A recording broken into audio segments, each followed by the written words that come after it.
Or shot fire, officer down, shot fire, officer down. Got a city officer down, shot fire. 223, be advised, we have a visual on enemy paratroopers in grid Papa uniforms. Welcome to the Resilient Warrior Nation, a podcast dedicated to inspiring hope and healing for first responders, military veterans, and anyone facing PTSD and trauma. Hey everybody, welcome to another podcast episode of the Resilient Warrior Nation. I'm your host, Mike Morgan. I am super pumped for today's episode. Prior to, let me just tell you guys that the shirt I'm wearing is not a proclamation. This is actually the company of a man named Eddie Penny. Eddie changed the trajectory of my entire life when I sat down in the spring of 23 to watch a podcast episode of the Sean Whalen show.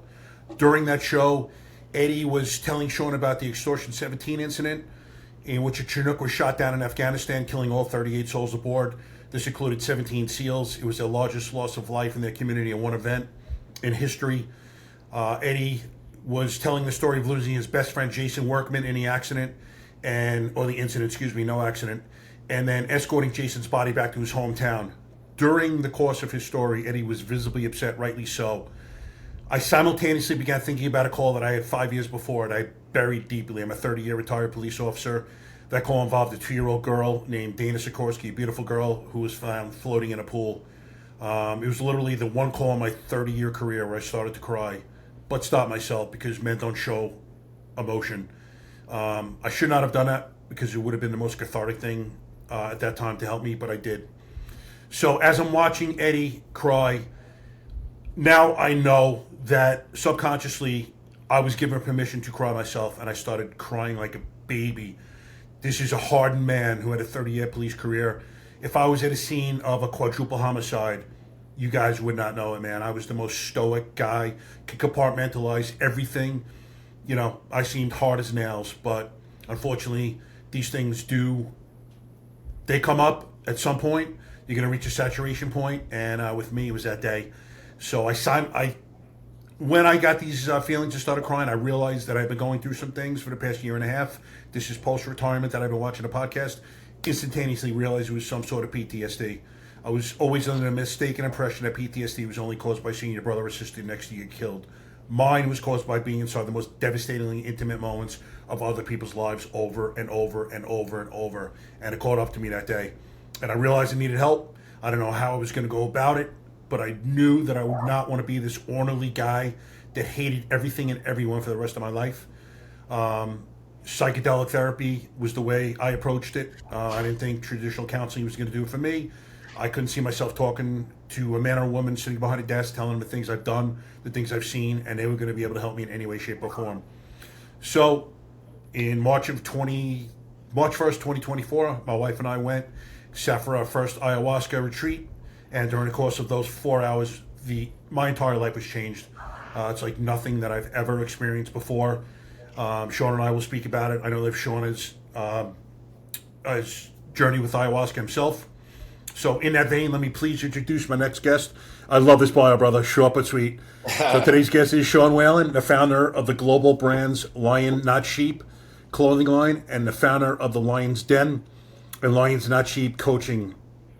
Sean is a father, grandfather, author, coach, entrepreneur, and patriot. And I'm sure many of you know him just from his Instagram clips, motivational clips, which is how I first became aware of Sean. And I love the stuff he puts out. So, Sean, welcome to the podcast. It's an honor and a pleasure to have you on, brother. Thanks for having me, man. Appreciate it. Absolutely. Again, I became aware of you. I was not a big Instagram user prior to me kind of going through this healing journey last year. And during the course of my first journey that I was just speaking about, as I'm coming out of it, and let me preface this by saying I had two former coworkers and friends, commit suicide 3 weeks earlier, a week apart, the sergeant killing himself in a precinct locker room. And just as clearly as you and I are talking right now, the universe told me, you are healed. Your life's mission is go forth and help other first responders and vets. Wasn't sure how I was going to implement that, but I literally said, okay, out loud. And this is one way I'm doing that, by doing for others, hopefully, what was done for me by Sean Whalen, bringing on ordinary people who've done extraordinary things with their lives. And just in hearing your motivational reels and hearing you speak further, it's unbelievable that you live this life of gratitude that I preach. I think it's beautiful the way you live your life and the way you tell others or help others in doing the same. Yeah, thanks, bro. I appreciate that. It's social media has been a cool experience the last 10 years. Like being able to connect and share and be open and just like it's really been a gift. What I love about you is, listen, you're a successful entrepreneur. You can ride off into the sunset and not say a fucking word to anyone, brother. You don't know anyone anything. You're living your greatest life, but you're turning around, and as my buddy Wiz Buckley says, you're putting down a ladder to help others. And to me, that's one of the most beautiful things. And it's funny, prior to this ayahuasca journey that I've been on, I was never able to be vulnerable. I grew up with a very, very tough dad, and I calloused up as a young kid, man. I just couldn't feel that pain. Carried it into my life, and anytime I begin to speak about feelings, I shut down instantaneously. So in some ways, man, I'm proud of myself that I could tell you that the way you're living your life is beautiful, because I would have felt like a weak man a year ago saying those words to you. It's profound in the sadness of feeling that way. Yeah, it's profound, man. What you're talking about is real. I mean, the male suicide is at an all-time high. You know, and if you step back and look at it, like I've been blessed to be able to coach tens of thousands of people over the last 10 years. And to go back kind of before that, like I was in that same spot. I was raised by a hardened Irish Catholic dad, you know, no crying, just suck it up, go do your shit, you know, and being raised, my parents split up, being raised by a single mom, like you don't really understand. Like I just put on that, I'm just going to go fucking win. That's it. Yep. Like cruise through it, you know, and I got to a place where I was 30 something years old and burned my entire world to the ground. I'm like, is this it? You know what I mean? Is this really what it's all about? And you get to an interesting place in life where guys like us, I think a majority of men, we're raised just buckle up, do your deal, put your big boy pants on. And it's really unhealthy. It's not the way to do it. It doesn't mean that you're running around town boo-hoo-hooing all day long and, you know, whatever else. But it's like, why are so many men killing themselves? Like, it's not because there's a lack of money, a lack of opportunity, a lack of companionship. You can go down to the local freaking watering hole and find somebody to hook up with, right? Absolutely. I think it's because so many men have bottled so much shit up for so long. And now we enter social media world where it's like, you know, don't be too much, you know, and then when you're not enough, you feel too soft. And like, we just don't know what's what. Like, do I share? Do I not share? Are they going to laugh? Are they not going to laugh? Like, am I being a pussy? Am I being too much? It's confusing as fuck, right? It is. And, you know, I went down the plant medicine route like you did a number of years ago, and it changed my life. But I think more than anything, like what I love about these podcast platforms and social media is it's allowed me to share my journey, both the light and the dark, the good and the bad, the ups and the downs, making millions, losing millions, like being depressed, tearing my body up, blowing out my shoulder, you know, all of the things of being a parent and a dad, and all of the seasons from little kid to bigger kid to bigger kid. Now my daughter's married and I'm a freaking grandpa. And it's like, what the fuck? How the fuck did this happen, right? Yeah. And so I love what you're doing. I love this platform. I love being able to talk about this because I realize that I can't save anybody and you can't save anybody. But I feel like me being able to share my voice over the last 10 years, countless people, countless. I mean, thousands and thousands and thousands of people that were able to touch a message and change the trajectory. Go, oh, well, shit, if he's this alpha bearded tattoo guy and he can be soft and he can be vulnerable and he can cry, then maybe I'm okay to do that too. And if he's willing to talk about his light and his dark, then maybe I shouldn't be ashamed of mine. So it's cool. It's a cool time, man. It's a cool experience.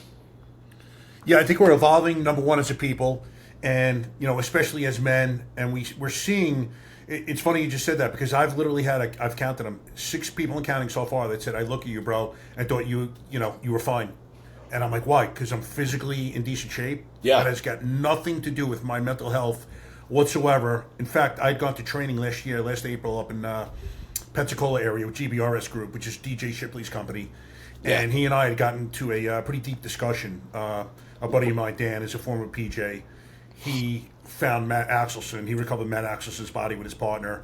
DJ had married Danny Dietz's widow. I mistakenly thought it was the opposite. So we just started off and talked like that. But then we kind of got deep into our journeys. His was Ibogaine, mine was ayahuasca. And we were just talking about things we had been going through prior to. And it's amazing, man. We callous up because, again, that's how we're brought up. And then, Sean, to not feel pain, we turn around and we don't feel anything. Now, it's almost impossible to go through these careers, 30-year police career, man. I can't absorb all the pain of people I'm seeing. I'm seeing normal people. God forbid, I went to, your house to deliver a death notification. Yeah. Right before my eyes, your life is changing. Oh, yeah. It was before you met Mike Morgan, and now your life is never going to be the same after you met Mike Morgan. And, man, I never gave it the credence that it deserved. That was devastating to me, but I just buried it. And what's nuts, I don't know if you've experienced this yourself, but this is first responder. This is exactly anatomy of a call like that. We go to the call. If we can, we'll make a morbid joke just to break the ice because there's so much tension. And then we get done with that call, brother. There is not a fucking word said between us because everyone thinks that anything they bring up pales in comparison, so no one wants to bring up anything. And then you're not sure. What do you say, man? And then guys are afraid to ask, like, Sean, how you doing, brother? Yeah. We don't ask because we feel like it's going to be weakness. It's absurd. When we should be consoling each other, should be there for each other. Yeah. I didn't serve. My brother's been a firefighter for many years. I come from my dad was in the military. My grandpa was in the military. And I got married really young and didn't go that route. I got into the business route at a young age. But most of my people, most of my circle are all retired SF guys and military guys because it's just the mindset that I have in how I run my family and how I build my life and being a weapon and I'm wanting to learn as much as I can from these guys, but I've never been in those scenarios, and countless friends over the years have shared with me things that I can't even fathom. I can't even wrap my head around it, right? Like, this is the reason I love to go train with these guys because I'm like, put me in as intense situation as you can, and I'm constantly doing that. I've had 5 MMA fights for this reason because it's terrifying, right? But I want that edge, but I can't fathom, I can't even understand what you guys have seen and the mental fortitude that you guys have. And one of the things that I'm actually, the reason that with Lions Not Sheep and what I've been doing coaching wise for the last 10 years, like, I think a lot of guys carry a lot of shame and a lot of weight around what they've experienced. And I look at it from a different perspective where, your skill set, not just physically, but mentally, is superior to most people because you've been able to weather storms that most people can't. So I'm encouraging all my friends who are retired military, first responders. I'm like, go teach, man, go lead, because that mental fortitude. And it's hard because I've never been there. I've never been on the front line. I've never been shot at. I've never had to go collect a dead body off the road. I've seen dead bodies. I've helped resuscitate people. I've had traumatic experiences. But, that's one of the things that I really try and encourage a lot of veterans and especially first responders is to take that shame and alchemize it into teaching and lessons, because the average civilian like me who doesn't know that, who hasn't been in that space, like, I want that mental fortitude. Like my buddy Ray Cash, who's retired Navy SEAL. I'm like, Ray's coming on next week. Yeah, the shit you've done, the places you've been, like, you have a mindset that all of the CEOs out there want, that all the dads should want. As a dad, like, I want to know what it's like to be in that pressure cooker and be able to get through it, So, but I also have empathy for the fact that I don't know what goes on in a lot of these guys' brains, your brain, and the weight that you carry. So that's one of the things I love about social media, is being able to connect with people and really show that none of us is fucking broken. And I don't care if you're a divorced guy, I don't care if you're battling addictions, I don't care if you've killed 50 people, I don't care if you've seen 5,000 dead bodies. Like, all of us is carrying some shit, right? And what I really try and encourage guys to understand is, like, it doesn't matter how dark it is, you're not broken. Nobody's broken. You know what I'm saying? So Exactly. But yeah. Yeah, it's funny you said that because a really good friend of mine committed suicide in 2005, Jack Stein, may he rest in peace. And I was so sad my ex-wife delivered the news. And I couldn't cry. I didn't cry. I was literally trying to make myself cry. And I remember looking in the mirror. I took a shower, and I'm looking at myself. I'm like, man, he's fucking broken. Like, what is wrong with you? Yeah.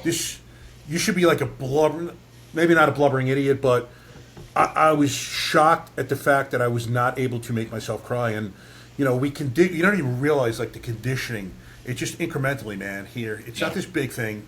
It's these little things. And all of a sudden, at a certain point, you look back and you're like, whoa. Who's this dude and where'd he come from? Yeah. But, it's self-preservation. You're going through these things and you cannot absorb this pain. It's just like, Ray's on the battlefield. One of his buddies gets shot. He cannot stop and tend to him right there. Yeah. Got to make that situation safe. and then he goes back. You know, it's that's life. That's reality, unfortunately. Yeah. And the traumas that come with it. I love in Rocky Balboa that speech that Sylvester Stallone gave to his son about nothing hitting harder than life. Yep. And I don't care how rich you are, how good looking you are, how big you are, strong, it doesn't matter, and no one is ducking those punches. Yeah. So what are you going to do? It's true. When they hit. Yeah, it's true. That's one of the things my dear friend, he passed away a couple years ago, Neil Curry. He was an Army Ranger. And I used to train with him, had him train me quite a bit.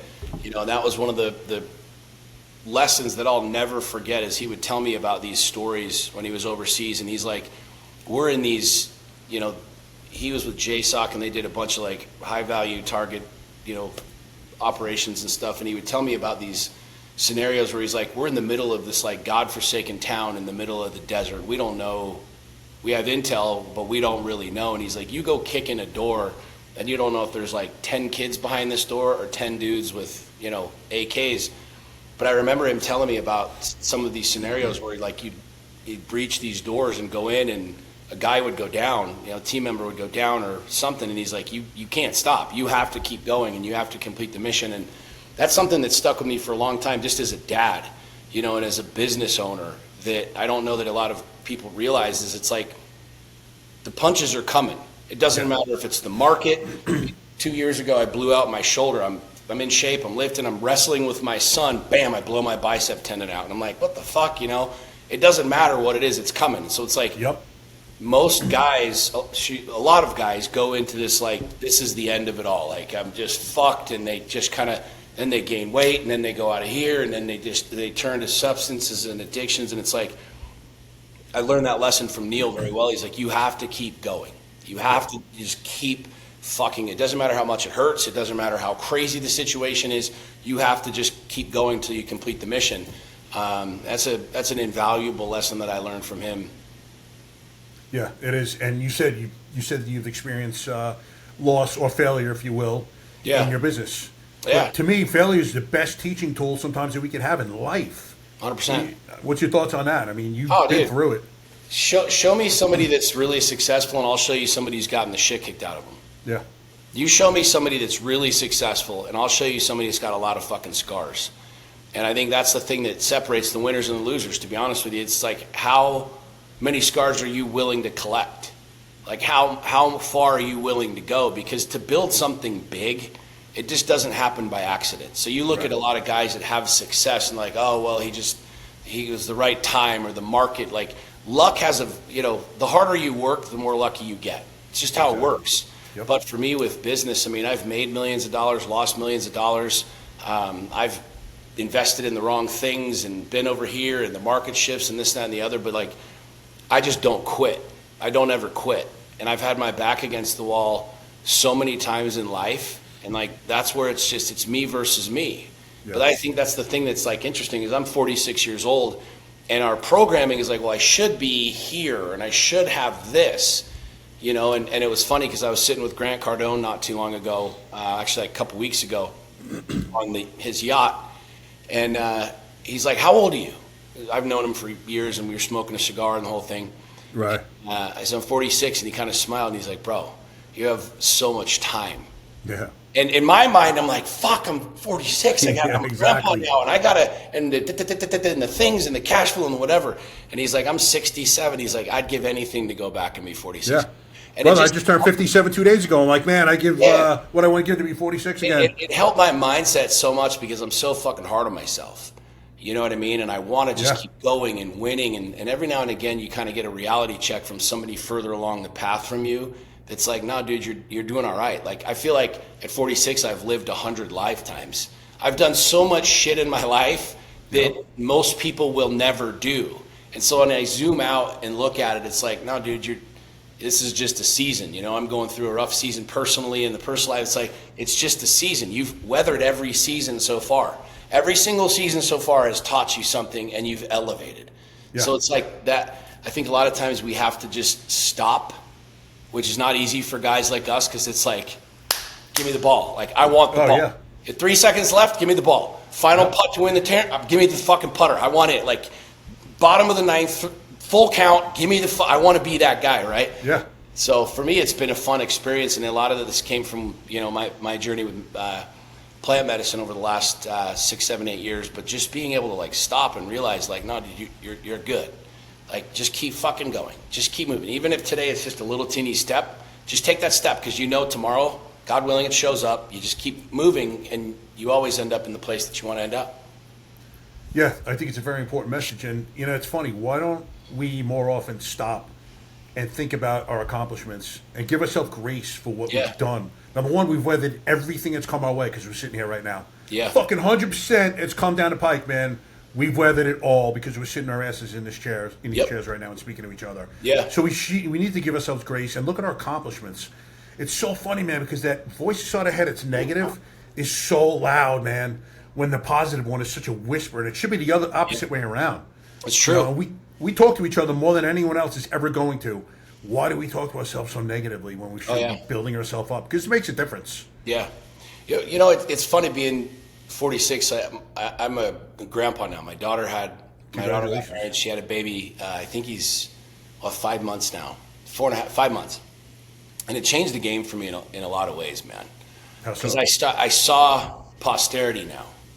Like, I've been a dad for 22 years, right? And that's always been my role. That's my number one job, my number one role. My kids are freaking kick-ass. They're all thriving.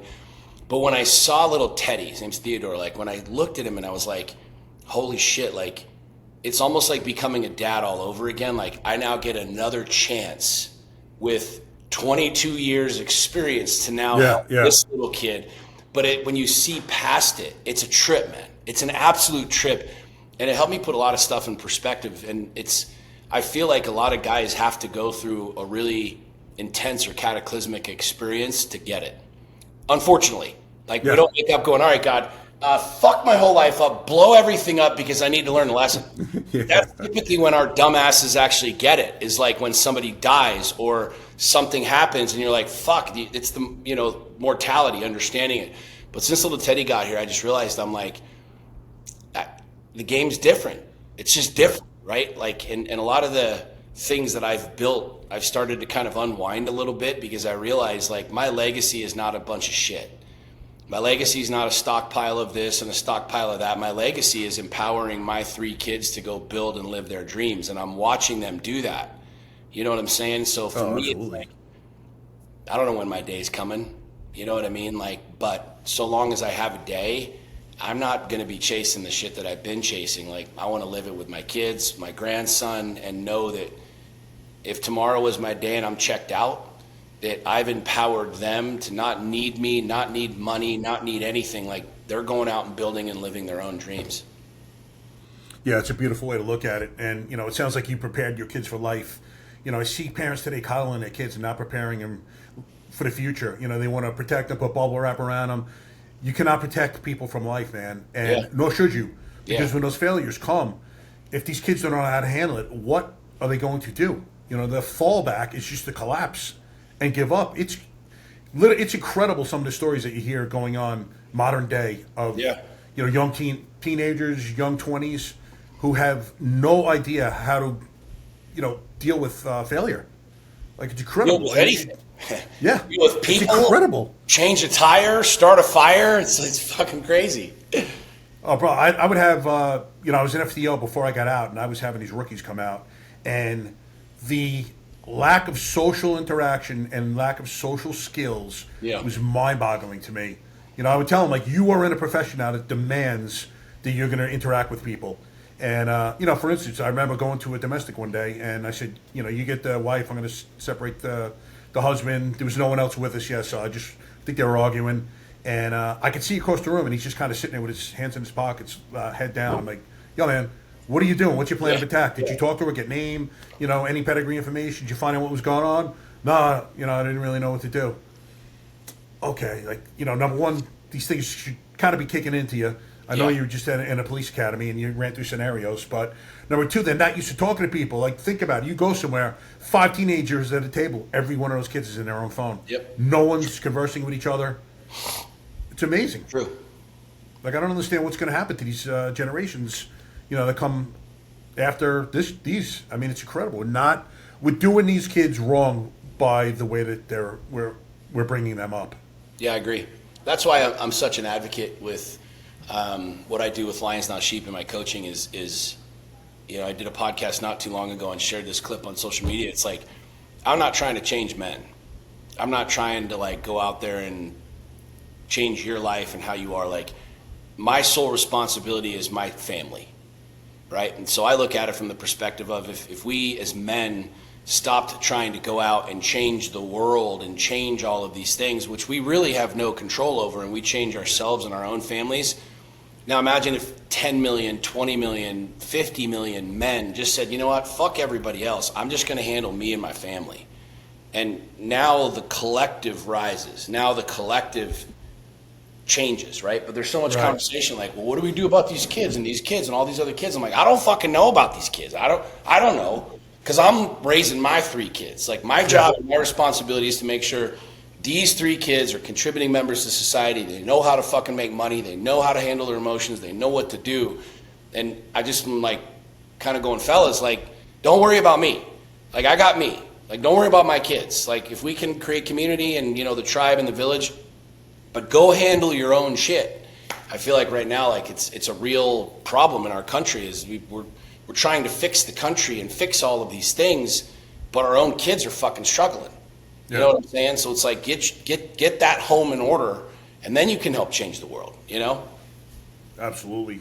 So now in your coaching, do you have a typical client? You know, we talking like 20s male that's coming to you for certain issues? Like, what's predominant kind of, you know, facing these guys? I'm assuming mostly guys that are coming to you. I don't want to put words in your mouth. But. Yeah, no, majority. You know, I started my coaching group 10 years ago. Really? Because as I started my journey with social media, I was big in real estate. I was a real estate investor. I owned a bunch of real estate, and I was just kind of done with it. I wasn't enjoying it anymore. I wasn't having fun with it anymore. And I was sitting down with a buddy of mine, and this is right after my first post went viral. You know, after my divorce, after my bankruptcy, all this other stuff, I shared a post one day, and it was super raw and super vulnerable. And it ended up going viral, reaching tens of millions of people. I went from like 500 friends on Facebook to 50,000 followers, like in 2 weeks, right? And so I was just sharing more and more and more and more and more, and my inbox was just blowing up, and people were like, dude, help me with this, you got this. And I'd spend hours on the phone all day long with people not really understanding any of this. And luckily I had some good mentors around me that were like, hey man, you have real value here, right? Like, your life and your experience is the value. And this is what I tell people. I'm like, people are like, well, what qualifies you to be a coach, a business coach? I'm like, well, I've made and lost millions of dollars and made it again. So if you haven't done that, and I have, then I have knowledge or skill set or ways to avoid shit that you don't. Well, then let me help you, right? Same thing. If you get jacked and you got a 6-pack and this guy doesn't, well, you obviously know some shit that he doesn't know, or else he would have it too. And so I started my coaching group, and it was really around the foundation of core 4 is what we call it: power, passion, purpose, and production.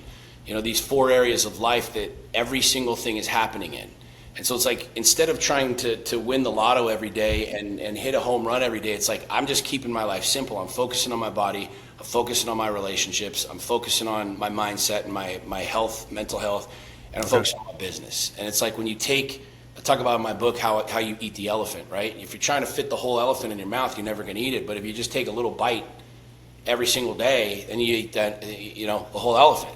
Right. So for me, the avatar has been predominantly men, because I've never run an ad. I've never like had a big, huge ad campaign. I've used my cell phone and social media to basically be my marketing tool, my promotion. And really, 99% of people that join my coaching, they all say the same thing. They're like, I've been following you for, fill in the blank, 6 months, a year, 2 years.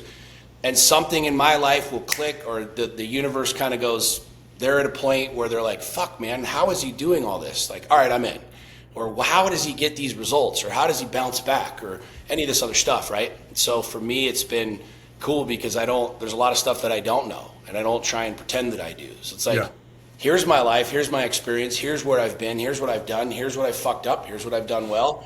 If you want to come in and learn from me and learn how I do shit and what I avoid and whatever else, here's your opportunity to do it. So it's been without question, of all the things I've done in business over the years, it's been the most rewarding and enjoyable thing I've ever done is coaching. No, that's great. Yeah, I mean, changing people's lives, and there's nothing more fulfilling than that. Yeah. I'm only in this game a short amount of time. I don't coach or anything, but just in talking about my experiences and guiding people to, for the most part, the therapies have been psychedelic in nature over the past year.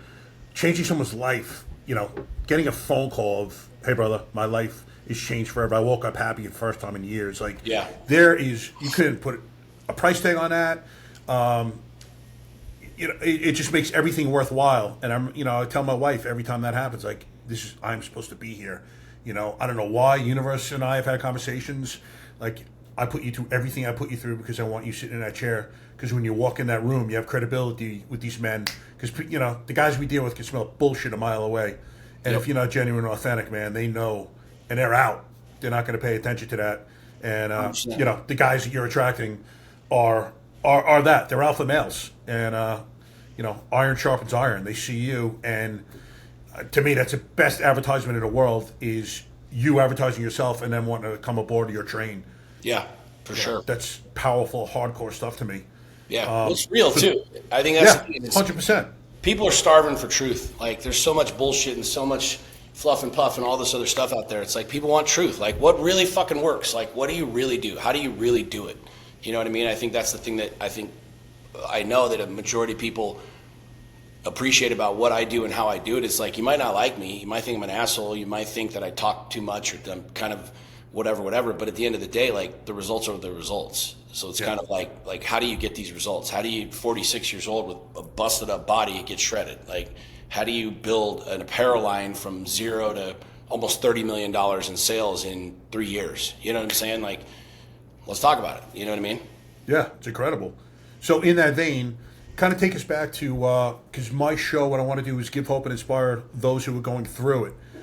Talk about, as your biggest failures are popping up, hopefully back then and not too near the future here. How are you getting through them? Like, the first time you experience like abject failure, and maybe you're thinking your world's over. Again, I don't want to put words in your mouth. Yeah. How do you arise from that? My mindset is probably a little different than a lot of people. Like, I don't look at anything as like this finality, right? It's like, what's my option? I have two options. I can sit and talk about it, cry about it, whine about it. Yep. Or I can do something about it. That's hard though. There's I have shit days, man. I have days where like I don't want to get out of bed, and there's some days I don't. Real talk. There's some days where I'm like, I am ready to burn it down. It's 2:30 in the afternoon, and I'm like, I'm done for the day. That's it. Like, because I know myself well enough to know that like if I keep going this way or that way, that's where I get pissed off, or I burn shit down, or I make bad decisions. But the thing is like, anybody in our space that understands, like, you talk about iron sharpening iron. If you've ever gotten in really good shape, you know that it sucks. It sucks. I want to eat ice cream every night. I want to eat fucking cheeseburgers and hamburgers. I'm a fat kid at heart, right? Yeah, me too. But I got into a place where like my desire to take my shirt off at the pool and be that guy is far greater than the cookies and the ice cream that I want to eat every night. And now, instead of it being this wrestle and it's hard, it's just habitual. Yeah. You know what I'm saying? And it's the same thing with business. It's the same thing with money. It's the same thing with relationships. It's like when you really get to a place where you know who the fuck you are, you know what you want, you just go build it. And so those days that suck, you're like, cool, man, I don't necessarily need to crush today. I just need to get a little win today. And I think that's the difference in the mentality is like, when I was talking to Grant the other day, he's like, dude, I didn't really start making big money until I was 50. Really? Yeah. And he's 67. He's like, I didn't start making big money until I was 50. And that, like, I kind of stepped back and I'm like, I'm 46. I'm like, I've made millions of dollars. I've done really well. But I'm like, shit, like, he didn't start making big money till then. So then you look, all right, I got some time, right? Yeah. So I definitely think that, like, a majority of men, like, when you test yourself over and over and over again, it's the same thing like you said. You go to a call, you see something, there's not an option to just pack it up and go home. Like, there's more calls. You got to keep going. And I think that's a mentality that guys lack is we stew on the failure and we stew on the problems so much. You know what I'm saying? Like, when I blew my shoulder out, I was pissed as shit. I was so freaking pissed when I blew my bicep tendon out because I was in really good shape. I was dialed. I was moving it along. Everything was great. And it just fucked my whole thing up. I'm like, shit, now what? But I literally went to the gym the next day and I just did legs. I'm like, I can't mentally just go down this hill, get addicted to opioids and start drinking because I'm sad because I blew my bicep tendon out. It was like, no, solve the fucking problem, man. What's the problem? Problem is you can't use your arm. All right, great. I can use my fucking legs. Yep. You know what I'm saying? Oh, great. I didn't get that deal, but I can go get this deal. You know, I lost over here. Great. Well, I'm still winning over here. Or, you know what I'm saying? Like, that's that mentality that I think most men fail to really cultivate, which is why I continue to say to guys, like, go test yourself. Like, go into deep waters regularly so that when the deep waters come to you, you're like, I got that shit. I got that shit. Great advice. It's amazing. I was speaking to, he was on my podcast last week. He's now 30, but a guy named Zach Holly. So at the age of 15, Zach goes to jump in the ocean for his last dive of the day before he goes home and hits a sandbar, breaks his neck, quadriplegic like that at 15 years old. So as he's in the hospital, he tells me he makes a conscious decision. There's going to be no negativity in my life. I'm going to figure out what I need to do to get out of this hospital, to get better. Told his dad made, some sort of statement, feeling sorry for him. He's like, no, Dad, I don't need to hear that. And it was unbelievable to me that a 15-year-old had that awareness to realize that how important mindset is, perspective is, and he's led his life from that point on. Got married a couple years ago, had a child within the last 6 months. Taylor Kavanaugh, if you know Taylor, he's my mindset coach. He actually trained Zach as well. They just had a video of a gym session today that they were doing. He lifts, he does, boxing. I'm like, that is inspirational. That is a warrior right there. You don't have to fucking hold a gun and go kill people to be a warrior. It's that mindset, man. Yeah. That kid got knocked on his ass and said, I'm not saying that here. Got up and fucking did what he had to do. Like, that gets me worked up, as you can see, man. I'm an intense dude, but stuff like that, you tell me you have an excuse to not get back in the game after hearing a story like that from Zach? Yeah. You know what I mean? Like, oh yeah, I'm not down with that feeling sorry for me bullshit. Number one, I know you're not. Yeah, dude. I mean, there's these two ladies that come to the gym that I work out at, and they're both in wheelchairs, and they're there smashing. And like, every time I see them, I give them a high five, and I just tell them the same thing. Like, well, you two ladies motivate me more than anything. Because it's like, when I want to be a bitch and what, you're here. Yeah, I mean, there's a lady who's paralyzed, and the trainer has to pick her up out of the wheelchair and set her on the machine to do her shit. And I'm like, anybody who has a fucking excuse, come talk to her. Exactly. Talk to her right now. So, yeah, I'm with you. Yeah, it's awesome. So let me ask you now, one of the big things in life, people procrastinate because they're afraid to enter new territories. Something they've never done before. Familiarity breeds contempt and gets us lazy and gets into, just bad waters. So we always want to try to expand ourselves. But when you see people trying to do that, a lot of times they quit because they start getting this imposter syndrome. They shouldn't be there. I've had it myself, like entering this space. Even though I'm not trying to be anyone but my genuine self, telling my genuine, authentic story, I'll still get it periodically. Like, who the fuck are you to be talking to people? I'm trying to enter this public speaking world. And I've had my doubts. And I'm like, no. Don't do that, man. You've been through everything you've been through for a reason. And all you're trying to do is talk about your experience in the hope that it helps others. I'm assuming you felt the same thing periodically in your life. Feel.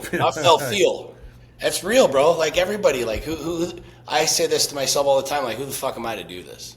Yeah. Like, you know what I mean? Who am I to do this? And I had my friend Ed Milet came and spoke to my group at Lions Den Live 2 years ago.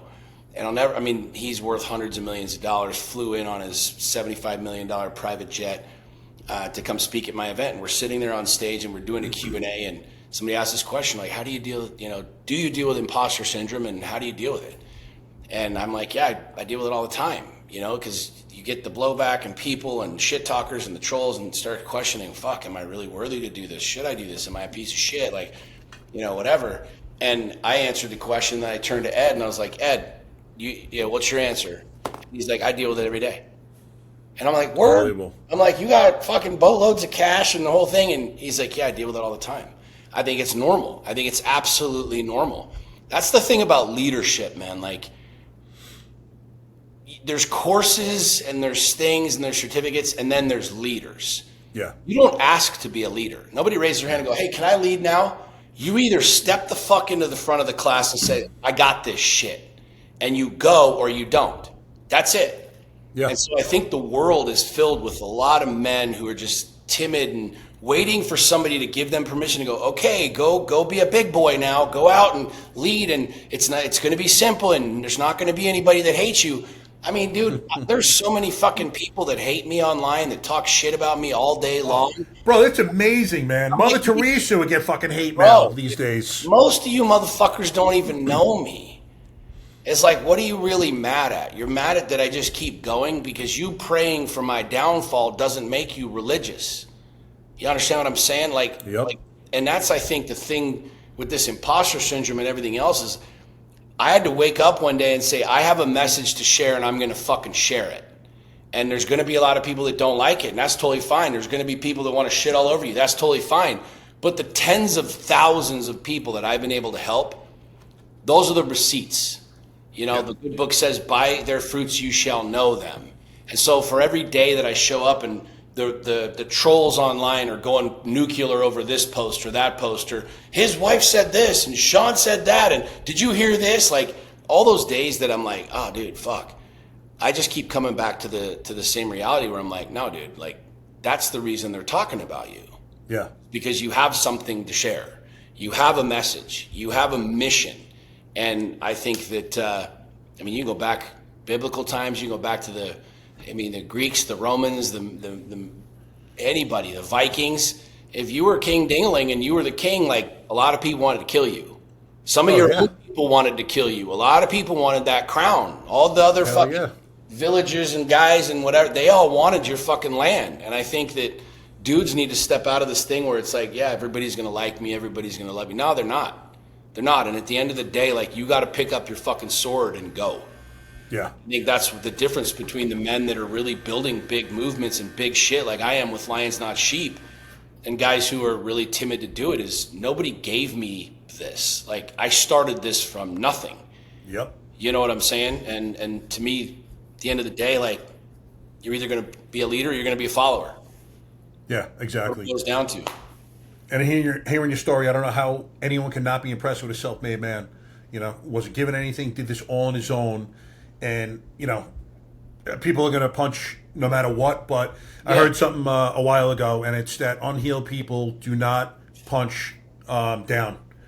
So the unhealed ones are punching up. So, at that point, who gives a fuck? Bro, I remember I was talking to Taylor one day. He's like, bro, just be careful because the hate's going to come your way, man, just because you're going on public. And as you know, man, it doesn't matter what you're talking about.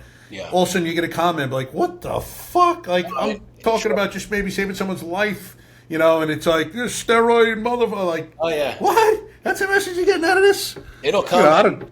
And normally what's funny is it's normally your own people. A lot of times. Over the last couple of years, I have found that the people that shit on me, shit on Lions Not Sheep, shit on all of our stuff the most are people that are in the tribe. It's crazy. It's interesting. You know what I'm saying? Like, we're obviously a very conservative company. We love, God and guns and whiskey and trucks and America and blowing shit up and Trump and the whole thing. And when we went through our scenario with the FTC a couple of years ago, it was fascinating to watch the whole thing unravel because it was like nobody listened to the truth. Nobody had any idea what was actually going on. They just slurped up the headlines and just tried to crucify me. They still talk about it, right? And it's fascinating because it was people that were the closest that were the ones that shit on you the most. And so I think that was a huge lesson for me in realizing that, like, real leaders, like, they don't ask for permission. Exactly. You know what I'm saying? And if you really want to build something and you really have a mission and you really have a call, like, you're going to have to deal with some heavy, heavy, heavy shit, number one. But number two, a vast majority of your journey is you're going to be walking alone. Yeah. I think 100%. A lot of people, especially now in my season, the older I get, the smaller my circle is. I don't have a lot of people around me. I don't want a lot of people around me. No. I've had all the yes men and the big tribe and, 50 employees and all that other shit. But the older I get, the more I realize, like, my journey is not to be this, have throngs of people worshiping me, your guy. Yeah. No, dude. That's not how it's supposed to be. And I think if you look at history, most leaders, like, they've had to freaking go out on their own to build big shit, to really get what it is that they wanted, because most people will never see it, and most people will never stand in the storm. It's the truth. And as far as small circles, you know what? It may be small, but in that circle of people who will kill or die for you, and what more could you ask for? Yeah. There's nothing else you could ask for. Something interesting happened a couple of weeks ago. You're aware of the whole Tim Kennedy debacle with him claiming stolen valor? Well, Jason Redman came out and did a supportive reel on Tim. They're friends. And, you know, he was not agreeing with what Tim did at all, wasn't agreeing with the wording of his apology either. And I was struck at the beauty and the loyalty of Jason. Jason was essentially saying, he's my friend and I have his back. I'm not agreeing with what he did in any way, shape, or form, but he's my friend and, you know, I have him. And I thought that was beautiful, man. Yeah. And we had spoken on the phone, and I gave Jason props. I'm like, listen, man, I just want to tell you that I thought that loyalty that you showed, and the fact that, you know, there's so many voices against him right now, but you came up just to say you're supporting your friend. Yeah. Is beautiful. I mean, who wouldn't die for a friend like that? And the amount of people that missed that message and it just were crucifying him for supporting this guy that lied. And listen, we're not excusing what Tim said. I'll never know why he did it to this day, but he did what he did. But the beauty of that loyalty blows me away. And it's such a rarity in today's world. It's true. Know? Like, I know Jason, I did the same thing. I reached out to him. I was like, good on you. I know Tim. I don't know. Look, I'm not here to judge the guy. It is what it is. He did what he did. I don't even know. Like, I wasn't there. 99.9% of the people talking weren't there. So it's like, it is what it is. And I don't make light of it. What I realize is that as a fucking human being, I've fucked some shit up. I fucked a lot of shit up in my day. Yeah, me too. There's a lot of mistakes that I've made, like consciously and subconsciously. I've hurt a lot of people. I've said a lot of dumb shit. You know what I mean? And I think when you look at another human being, like, there's no doubt in my mind that, I mean, I've hung out with Tim. I've trained with Tim, right? And as a guy who's made a lot of mistakes in life, who's owned his shit, who's licked his wounds, who carries the scars, I don't hide the scars. Like, I wear them. I've built from them. Yeah. Things that I've been saying for years is your mess is your message. Lions Not Sheep came from my darkest season 12 years ago, like when I was suicidal and almost killed myself. It came to me in the darkest season of my life, and it's now become a global brand where literally hundreds of thousands of people have purchased not just gear, but represent it. Very few places I go on planet Earth where I don't bump into somebody that either recognizes me from social or is wearing the gear. I was in Cabo not too long ago. 2 dudes sitting in a hot tub with their families, like wearing the freaking hats. Like, yeah, it's crazy. I've traveled the world, literally. And so, like, I say that with respect, because I realize you're on your journey. Jason's on his journey. Tim's on his journey. Trump's on his journey. Like, everybody's on their fucking journey. And it's really, really, really, really easy to judge somebody from the outside. It's so fucking simple, bro. It's so simple. 100%. Like, I'll give you like a little insight on this, and I know that your tribe of people watching this is probably going to resonate with this.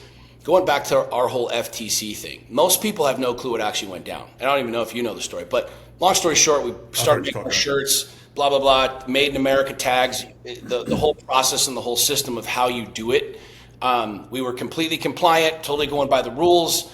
The FTC made a change in their rules. It's like the DMV changing something. You don't go to the DMV and check it. Like, yeah, you should have. I didn't. Like, no apparel companies do, right? No. The apparel companies, your 2A ones, they all reached out to me after this anyways. They're like, oh shit, we see you getting clipped. What do we have to do? I helped all these motherfuckers, right? But it was interesting because, long story short, they came out and they're like, oh, this guy's buying shit from China and lying to everybody. But back in 2020, I posted a video. It's still on my Instagram. It's still on the Lions Not Sheep Instagram page. Yep. Of me walking through my warehouse, showing everybody how I bought imported shirts, and we tore the tag out, like, which is exactly what Walmart does and all of these other companies do. And it's just fascinating. It was really fascinating for me to experience this because no one wanted the facts. They just slurped up the headlines and they were like, oh, Sean, fuck him. He's a piece of shit. He's stealing from people and he's lying and all sorts of stuff. And the truth is, like, I actually showed everybody in 2020, 3 years before the FTC ever even called me, exactly what my business model was. Right. And I think this is what's fascinating about it is most of the people shitting on Tim, I mean, haven't been to war. A lot of them have, but I bet that a lot of those dudes have probably done some similar things or said some similar things or embellished some certain things along the line. But it's really easy to shit on the guy who's got a big target on his back. And we had a big target on our back. I got a big target on my back because I'm out here talking and living and helping. And I think it's noteworthy for people to step back before they decide to crucify somebody. You know, as the good book says, you know, Matthew 7:5, pull the beam out of your own eye. Because we all got beams in our eyes. So pull the beam out of your own eye before you want to pull it out of somebody else's. Yeah, it's the truth. And yeah, it's funny, in that vein, I've been seeing Taylor Kavanaugh post his videos when he was still in the French Foreign Legion. And for those that don't know the story, Taylor was a Navy SEAL. Through his own admission, he fucked up and lost his trident. He got in a couple of incidents, drunk, fighting, lost his trident, was suicidal, was about to kill himself. He had a shotgun in a truck for 3 days. Did not do so. This dude decides, that's it, man, stop being a pussy. Decides to join the French Foreign Legion for 5 years. Goes to a country, can't even speak the language, knows no one. Changed his entire life. Knew he had to get his mental health straight. 5 years served. Did everything he had to do. Came back to America. And when I was first starting my journey, I knew I wanted to coach. And I heard that story. And I'm like, holy shit, that is one of the most powerful things I've ever heard. Because, listen, I would think almost 100% of the guys would have checked out after losing their trident, number one. And he sat with that shotgun. Didn't do it. I'm like, this is the dude for me.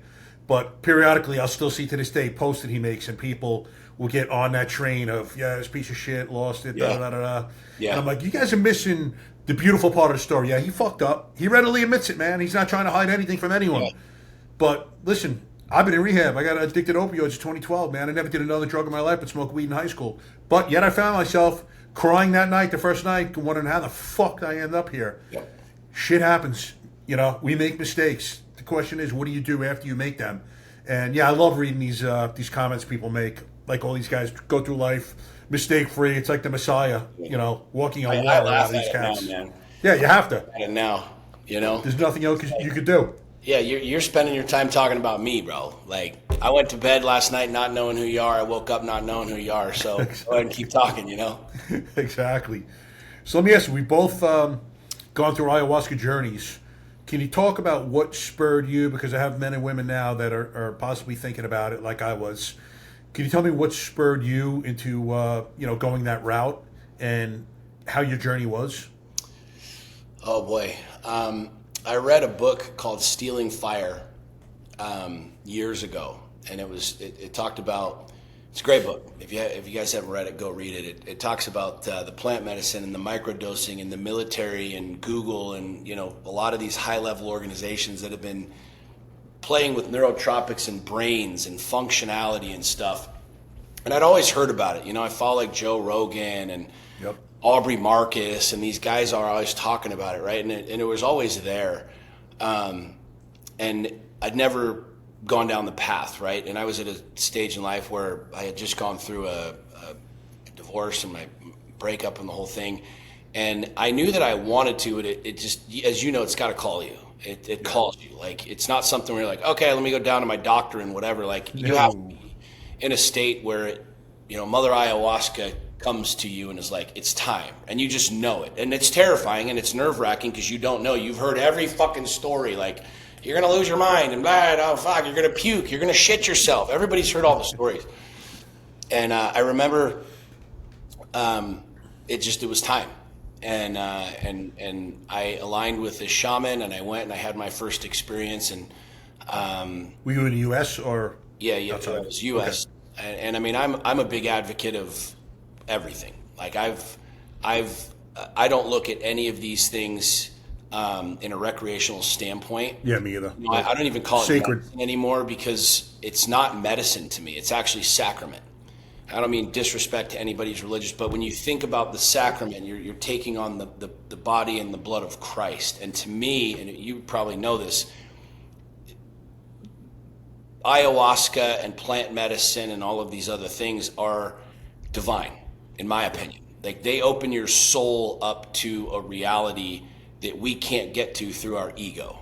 Nope. And it's pure. and it's real. And so to me, it changed my life in a lot of different ways. It's still hard to talk. I don't talk about it very often, but it's something that, like, I try to explain to people, like, imagine not having an ego. Well, it's hard to, because you're trying to imagine not having an ego from an ego state, right? Yeah. The simplest way to look at it is, as a father, if you got kids, you imagine your little kids in the bathtub, right? A little 2-year-old in the bathtub. And I could have my son and my daughter in the bathtub, right? And they're just drawing on the walls and playing. There's no awkwardness of, like, oh, there's a penis and a vagina and this is weird, and the rules and the laws of life. The programming, it doesn't exist. Little children are pure. They're curious. They stick a fork in a socket and they pull heavy shit down that can crush their head, and they just climb on everything, not knowing they could fall. Like, there's no rules. They're pure. Their mindset hasn't been jaded and corrupted and programmed. What plant medicine has done for me, and I'll just call it that because most people recognize, is it brings me back to that state in a 46-year-old body. So I look at people differently. I look at myself differently. I look at my life differently. I look at the things that I've done differently than the shame and the guilt and the blame and everything else that I've carried for so many years. And it's truly, call it medicine. You know what I mean? You get a cold, you take medicine. You get a something, you take. What's the medicine for your soul? Like, what's the medicine to help your brain and your psychological reality, like, process things and learn and open up new things? I mean, we could talk about this for hours. I love it. It's microdosing, psilocybin, all of these things have become really powerful tools for me in my growth. Yeah. My wife and I do the same with the microdosing. And for those of you that are listening, microdosing, you really don't notice. You're not physically going to notice anything. Yeah. But, you just seem to be in a more calm state, a happier state. Just very subtle things. But these little subtle things add up to make a difference. Yeah. And, sorry, go ahead. Please. No. I was going to say, think about your mind. Like, it's a supercomputer. Your mind is a supercomputer. Your heart, your soul, I have 46 years of experiences, good, bad, pain, frustration, happiness, joy. Like, what if you're only using 2% of your mind and your cognitive capacity? And somebody's like, hey, it's kind of like the Matrix, right? Red pill, blue pill. Do you want to stay where you are, and it's totally fine, or do you want to see what's out there? And that's how I look at it. It's like, what if you could take your brain and your heart and soul from 2% to 10%?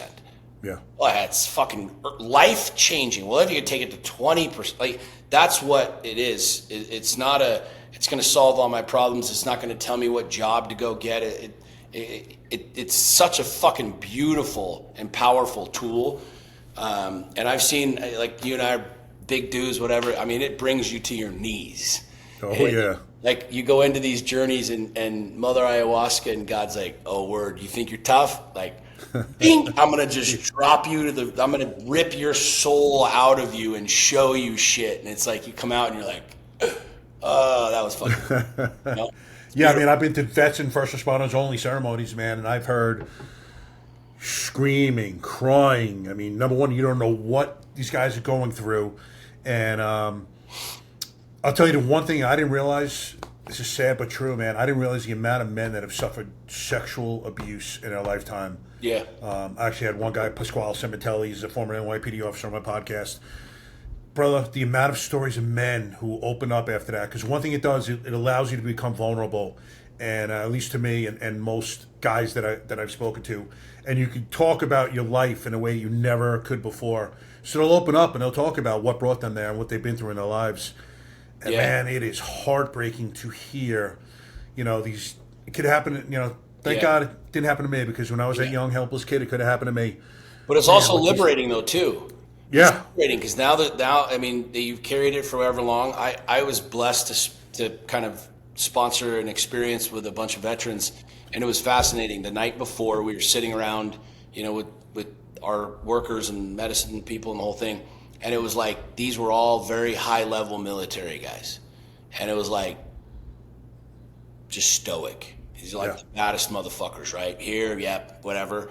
And the next day after the experience, we're sitting around and you could just see, it was like the weight just gone. And they were just talking and open and sharing shit that like, I've never shared this before. And I was just like, that's the jam right there. That's the jam. Like just the liberation. Shit you've been carrying. It's like, just dump that shit out. Okay, cool. New game. Like new way to play this game, you know? It's so fucking Exactly. Dope. Yeah, when you see like a room full of hardened men and they turn into guys who are talking about emotions and crying and stuff. It's beautiful. Man, it is powerful stuff. It really, truly. And I'll tell you one thing, for guys who are watching this right now, I didn't have a good relationship with my father growing up, and, you know, probably didn't get things I think I needed when I was young, my formative years.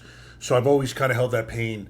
And through the magic of ayahuasca, the emotional charge has been taken from those memories. I don't longer have that anger towards my father. And I want to tell you guys, man, if you've experienced this, I don't care how formidable you are, how fierce you are. You know, you could be mid-50s like me. You could be a tier 1 warrior. You still have to heal from that pain. It's still inside you. Yeah. You know, and there's a documentary out now called "The Waves in War." I don't know if you're familiar with it. So DJ Shipley, Marcus Capone, and Manny Roberts all spoke about their relationships with their dads, which out of the three of them, none of them had good relationships. And they were able to heal through these medicines. You know, and I want you guys to not minimize what you've been through with your dad if you've not had good relationships or, you know, frankly, had traumatic childhoods. You know, just because you're 50-something years old, whatever, and you've been through everything, doesn't mean that you still do not have to heal. You know, again, we just callous up, man, and we hide this pain. It's always going to be there until you release it, and it's on you to do so.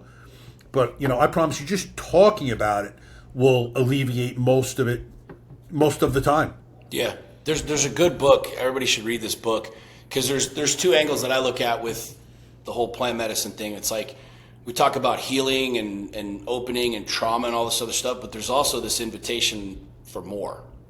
Like, what if literally on the other side of this experience is a whole nother level, your whole nother blueprint, a whole nother understanding of life? And it's called Dark Side of the Light Chasers by Debbie Ford.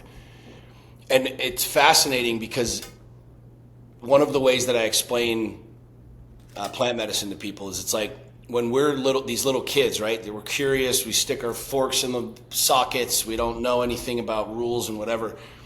When we're born, all of us, we're born into these infinite mansions. She's like, imagine you're born into this mansion and it's just door after door after door after door, and it's just never-ending curiosity. And there's this over here, and there's this. That's how little kids are. Like they walk into a street, they don't see a car coming. They don't know they're going to die. There's no they haven't been programmed yet. So they just ride their bike in the street. They just fucking stick their fork in a thing. They electrocute themselves. Like, they don't get it. Like, we look at it like, oh shit, you can't do that. You're going to die. Yeah. They're like, I don't fucking care. I want to go chase that dog across the road. Yep. But she talks about how these little kids are just born into these mansions. And all of us were there. And as we get a little bit older, and the church and the schools and the mom and the dad and the right and the wrong and the programming, she's like, we're going from these mansions, and it's just shrinking us down to where now here we are at 35, 40, 45, 50, 55 years old, living in a 1-bedroom condo. Yeah. This is our own little world. This is what it looks like. This is what it feels like. Here's what we do. We never leave this because this is our little bubble. And I think that's really what's causing, kind of back to the first part of the conversation, like a lot of people are really mind fucked because they're like, dude, I want to explore the world. Like, I want to be curious. Like, I'm 46 years old and I ask why more than an 8-year-old. Why would I not? We haven't found the edges of the universe. We haven't found the bottom of the ocean yet. What the fuck do we really know? What the fuck do I really know? So I'm this little kid at 46, like, I want to read people are like, what books should I read? All of them. Literally all of them. What podcast should I listen to? All of them. All of this information and education and knowledge. Well, what's good and what's bad? You'll know. You'll know. I don't like that shit. I like this shit. I don't like that shit. I like this shit. But we're literally these adults living in a little teeny 1-bedroom condo, and we're fucking ourselves over. And that's why, to me, like, maybe it was having a grandson and all this journey that I've been on the last couple of years. Like, I'm a little kid and I'm like as curious and hungry for new shit is possible. And so that's why for me, like, I want to go back into that mansion.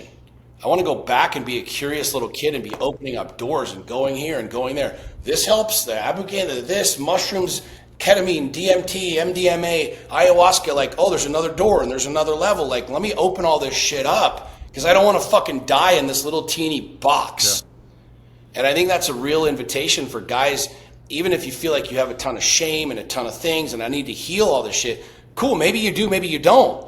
But what if there's a whole nother level of life that God wants you to go see?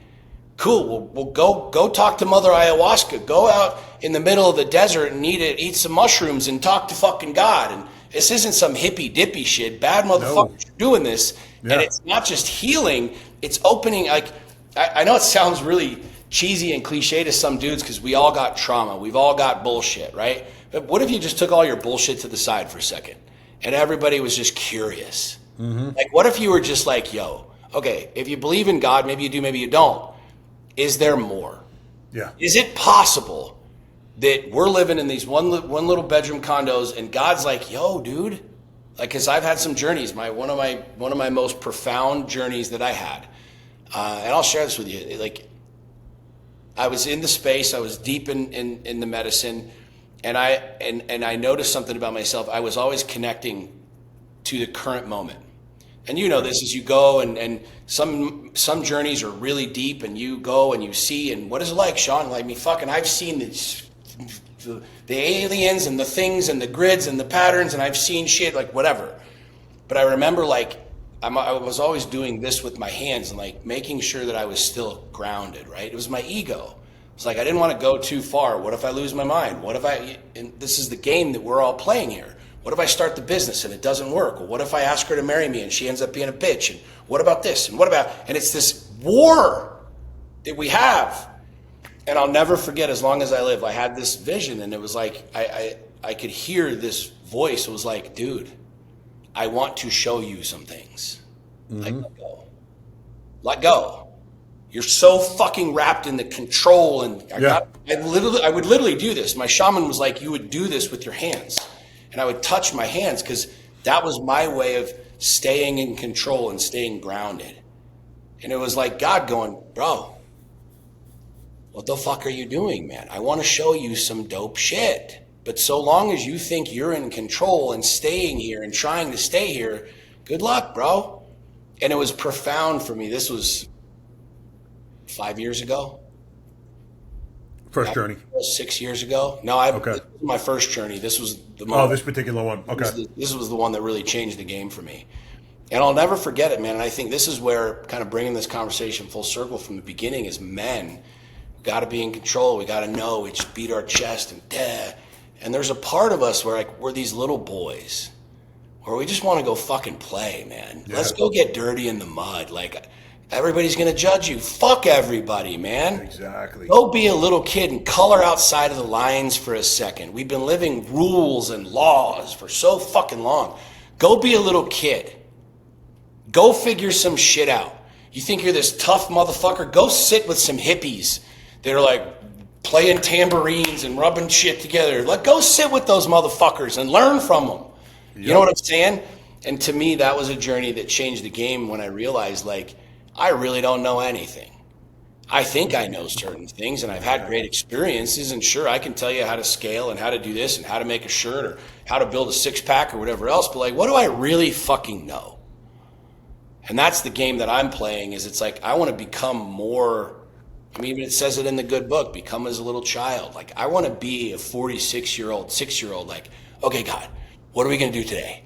Like, show me some shit. Today's going to be a hard one. Fuck, I hate these hard ones. All right, well, I'm here for it. Teach me some shit. And tomorrow you wake up and you're like, wait, there's a whole nother thing and there's a whole nother level to the game. And I think a lot of guys struggle with this because we feel like we just got to be the bad motherfuckers, build our shit, discipline, honor, stack the cash, make the money, blah.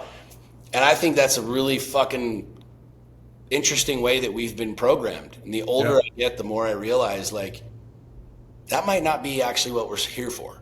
We might be here to color outside the lines, and God might be up there going, look, dude, you prideful son of a bitch, because you're trying to stay connected, and I'm trying to get you to let go. Because once you let go, then I can show you some shit.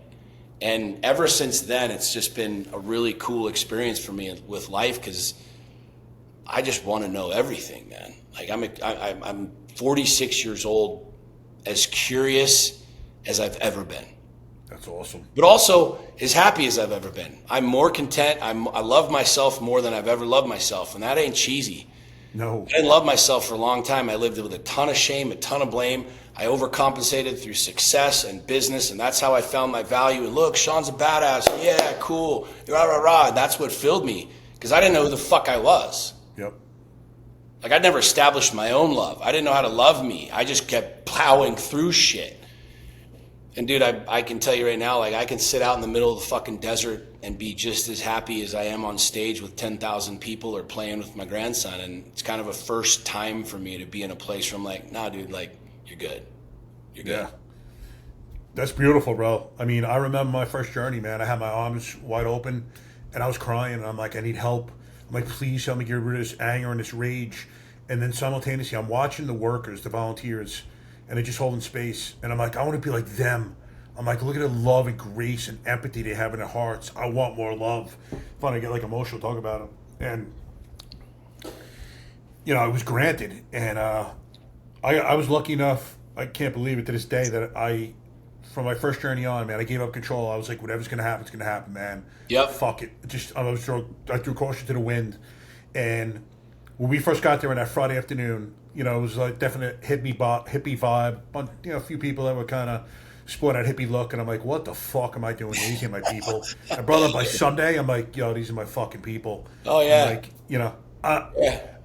these people have love in their heart. Like, it's all about love, man. Yeah. Life is about love. Well, it's and you can still be a fucking warrior when you need to be. 100%.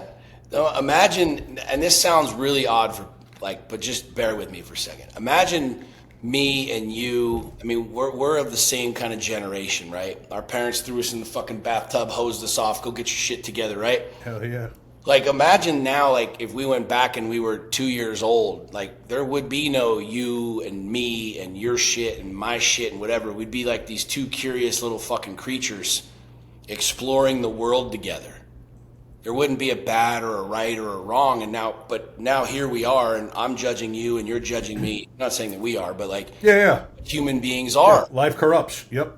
And you know this, when you're in medicine, you call it the cuddle puddle or the this or that. There's all these cool experiences where, like, you have these intimate moments with people that are pure. Like, when your souls come together.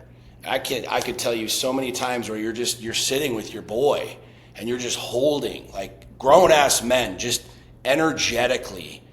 No ego, no pride. Oh, it's fucking weird. You fucking gay. Get this gay guy, whatever. Yeah. It doesn't exist because there's none of the bullshit. Yep. And that's the thing. We've been programmed with so much bullshit. Like, we judge Tim Kennedy, we judge Sean, we judge you. Shut the fuck up, dude. Yeah. Stop for a second, because every one of you motherfuckers has done dumb shit. Just stop for a second. Exactly. You know what I'm saying? What would it be like if Michael and Sean were 2 years old again? Would we be talking about any of this dumb shit? No. We'd be like little kids. It's like giggling, like, well, let's go play with your new toys and my new toys, and let's steal food out of the fridge. To me, this is the hard conversation because it seems so foreign to people. But as you know, like, you start going in, like, you see the hippies and the guys and the this and the this and the whole thing, but, like, what you're talking about is love. Yep. Like, you and I were born with love. We loved the things and we loved all of life, which is why we were so curious. And now we're a bunch of hardened fucking assholes. Exactly. And most men they're just assholes. We've just hardened ourselves up through life and experiences. And it's like, bro, like, go back. Like, go back, find that love. Find the love for your people and your tribe and your children. Find the love for yourself. Yeah, exactly. Find the love for you. You know what I mean?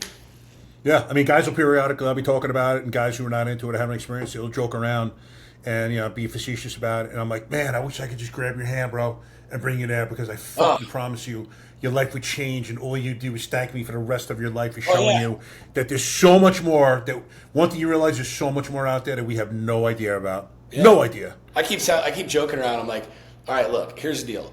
Let's just find a way to give everybody 2 grams of freaking mushrooms on planet Earth the same time, the same day. We solve all the fucking problems. Exactly. Everybody eats some mushrooms on such and such day, and the fucking everything's cured. We're all solid.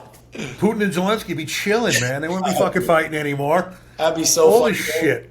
Yeah. Yeah. I truly think like the government's kind of afraid of these medicines because they're like, how are we going to find warriors after everyone's able to access these treatments? Of course they are. Why do you think Big Pharma wants people fat and addicted and broke and miserable? Because you could literally eat mushrooms that grow on fucking shit from the forest and literally cure everything that the pharmaceuticals keep you addicted to. And I'm not making that shit up. That's science. I could give you every fucking thing under the sun. Depression, PTSD, addictions, suicide, shame, blame, like there's the reason that all that shit's illegal. Hell yeah. In the United States. We're all brainwashed. I was at the retreat I referenced before, First Responders and Vets. I'm talking to a Green Beret, been on 11 medications at one point. He had drank the year before for the first time. He's like, Mike, weaned off prior to drinking. He's like, I found happiness in my life. It hadn't been there for years. I will never touch it again. But the funniest thing is, when I would tell people about 11 medications, no one bat an eyelash. I tell them about ayahuasca, and they're looking at me sideways. I'm like, Larry, isn't that fucking nuts, man? No stigma for 11 medications where you're not feeling a fucking thing. But the second you mention ayahuasca and being healed and being happy, they're looking at you like you're out of your mind. I'll take 11 pills versus 1 mushroom. 11 pills versus 1 cup of a literal tree root. It grows. It's not pharmaceutical made. God put it there. God was like, yo, this is going to be good shit. Y'all should try this. Exactly. Well, the fact that ayahuasca is a Schedule 1 narcotic tells you all you need to know as to who's behind, who's controlling everything. Totally. Big Pharma runs this fucking world. It's disgusting. Oh, yeah. True.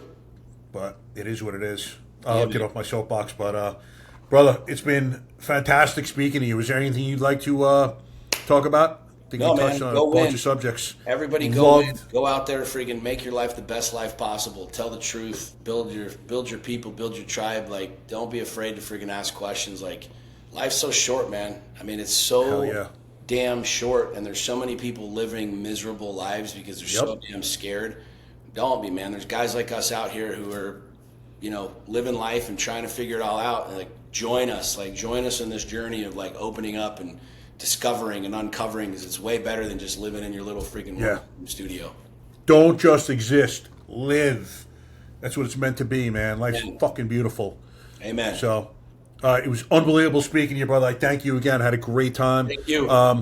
Everyone knows where they can get in touch with you if they want to get in touch with you. But was it, we got SeanWhalen.com? SeanWhalen.com. I'm on socials. Hit me up on socials. And man, it was great to chat. Thanks for having me on. Awesome. Thanks for being on, brother. I had a great time speaking to you. Later. Guys, if you liked it, hit like and subscribe. And I will see you guys again soon.